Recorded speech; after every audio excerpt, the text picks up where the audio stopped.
ancaman hukuman di undang-undang tersebut, terutama di pasal 45-nya itu lumayan tinggi, hampir 9 tahunan.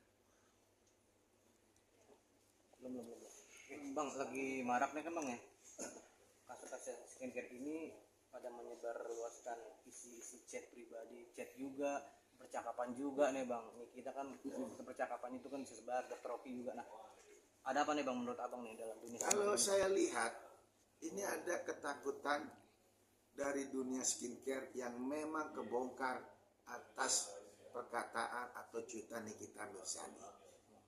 Itu karena orang-orang besar ini selama ini berlindung tanda kutip pada oknum-oknum tertentu. Kita tahulah di negara kita ini oknum-oknum itu kan suka membacking, ya, baik itu daripada BPOM oknumnya, baik itu daripada aparat hukum kepolisian, dan seterusnya dan seterusnya.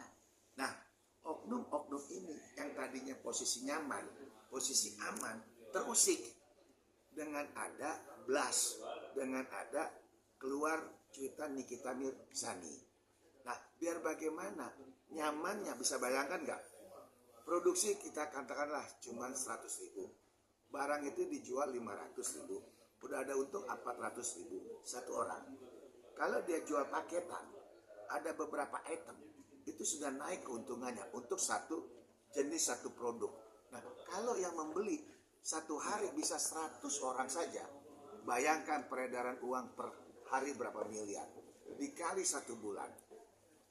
Jadi bagi mafia-mafia ataupun orang-orang di dalam produk-produk skincare ini, uang itu nothing. Sama juga daripada mafia skincare, mafia narkoba, itu sama.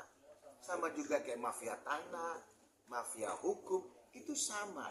Dimana orang itu ada di sekitar kita, tapi orang itu tidak tampak karena jaringan itu putus. Seolah-olah di depan kita, dia adalah manusia-manusia normal yang mempunyai profesi sesuai jabatan-jabatan mereka masing. Tetapi mereka lupa, mereka itu adalah orang-orang yang memang mumpuni untuk apa? Melakukan suatu perbuatan hukum dengan jabatan dia.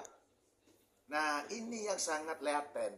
Yang saya bilang berkali-kali, negara ini rusak karena ada oknum-oknum yang laten, oknum-oknum yang tidak merah putih, oknum-oknum yang tidak takut pada saat dia sumpah jabatan. Makanya kita nggak heran negara kita susah terus. Karena apa? Uangnya ditelan sama oknum-oknum mafia ini. Gitu loh. Nah, sekarang ini kita lihat sekarang Bapak Presiden kita nih, Bapak Prabowo. Bapak Prabowo benar nggak? Mampu nggak menekan oknum-oknum yang memang bermain, terutama untuk kejahatan di skincare. Kita udah terbukti kemarin tuh, Pertamina luar biasa kan, kebongkar tuh karena Pak Prabowo. Nah, itu kita apresiasi. Mudah-mudahan dengan adanya kasus Nikita Mirzani ini, Pak Prabowo melihat, oh ada loh oknum skincare nih yang memang istilahnya miliaran, di mana ujungnya rakyat yang dirugikan. Itu bisa dibayang nggak? Ada yang namanya seorang nabi membuat air menjadi anggur. Tapi kalau Pertamina, bisa dibayangin nggak? Membuat solar menjadi apa? Pertamax kan ini gila. Itulah mafia. Bang, berarti Niki bisa dikatakan masuk perangkap gak bang? Bukan masuk perangkap. Jebakan apa? Niki adalah korban dari satu keadilan sistem, di mana seharusnya tadi yang saya bilang ya, karena ini adalah korban, harusnya LPSK, Lembaga Perlindungan Saksi dan Korban, yang dibuat negara untuk melindungi saksi dan korban, salah satunya yang berani bersuara itu LPSK harus mendampingi pada saat proses-proses baik itu di kepolisian, di kejaksaan, nanti dalam hal tuntutan dan dakwaan, termasuk nanti dalam persidangan. Berarti tidak benar dong apapun yang terjadi di masyarakat, bahwa ada prof ini ada dalangnya di semua ini kita terjadi, Pak. Gini loh, karena masing-masing ini kan ada dunia-dunia. Kayak di dunia hukum itu ada ABCD-nya. Di dunia tanah ada oknum-oknum atau mafia tanah. Mafia tanah itu ada ABCD-nya. Nggak bisa kita bilang langsung poin, oh ini oknum nggak boleh, oh ini otaknya nggak boleh. Karena semuanya itu harus diuji melalui suatu proses peradilan. Bang, terkait penahanan Nikita Mirzani, Bang, apakah bisa Nikita Mirzani itu ditangguhkan atau seperti apa, Bang? Kalau saya lihat harusnya di negara kita hukum yang tertinggi adalah keadilan, ya. Seorang Nikita Mirzani, kalau saya rasa harusnya pihak kepolisian punya hati nurani, punya naluri. Enggak 1000% juga Nikita itu bersalah.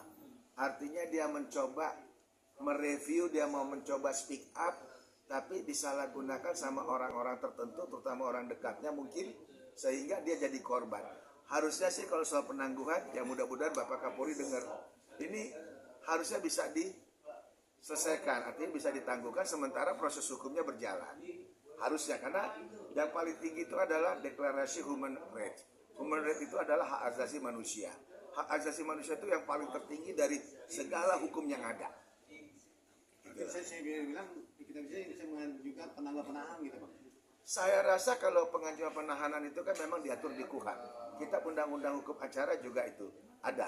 Sekarang keberanian daripada penyidik dan pimpinan jajaran di Polda Metro atau di Polres, berani nggak mengeluarkan hati nuraninya dia sehingga mengizinkan Nikita Mirzani untuk keluar sebagai tahanan kota minimal atau tahanan rumah. Kan boleh. Jadi kasusnya tetap berjalan, cuman tahanannya nggak di polisi, tahanannya di rumah. Kan lumayan, anggaran minimal, anggaran makanan nggak kesedot. Karena setiap hari Nikita kan butuh makan tuh, kan negara dirongrong. Sementara Nikita kan duitnya banyak, kenapa nggak taruh aja di rumah? Negara kan nggak bayar untuk makanannya Nikita. Per hari itu bisa 3 kali makanan. Mendingan dikasih pengalihan tahanan, bukan penangguhan, tapi pengalihan tahanan dari tadi tahanan di rutan di Polda Metro dipindahkan ke rumahnya. Bang, kalau tahanan rumah itu takut menghilangkan barang bukti itu seperti apa, Bang? Nah, kalau kita bicara barang bukti itu kan subjektifnya pihak penyidik, ya. Terkait syarat-syarat itu tadi ketakutannya penyidik, salah satunya menghilangkan barang bukti. Sekarang pertanyaan berikutnya, 2 alat bukti apa sehingga Nikita ditetapkan sebagai tersangka? Berarti kan sudah ditahan sama polisi dong barang buktinya. Logika bersederhana kita berpikir. Kalau polisi takut Nikita menghilangkan barang bukti apa yang akan dihilangkan Nikita? Sementara seorang polisi penyidik untuk menaikkan status seseorang minimal 2 alat bukti. Nah, 2 alat bukti kan sudah di penyidik. Kenapa mesti takut? Itu kan hak prerogatifnya si penyidik, subjektifnya. Dan seorang Nikita melarikan diri, mau kemana dia melarikan diri? Anaknya banyak, rumahnya jelas, pekerjaannya jelas. Justru menurut saya, ini apalagi kita mau bulan suci ya, masih dalam bulan suci, mau lebaran malah. Ini momen yang tepat untuk mengembalikan citra kepolisian, bahwa polisi itu dicinta sama masyarakat. Bang, pertimbangannya apa sih, Bang, ketika seorang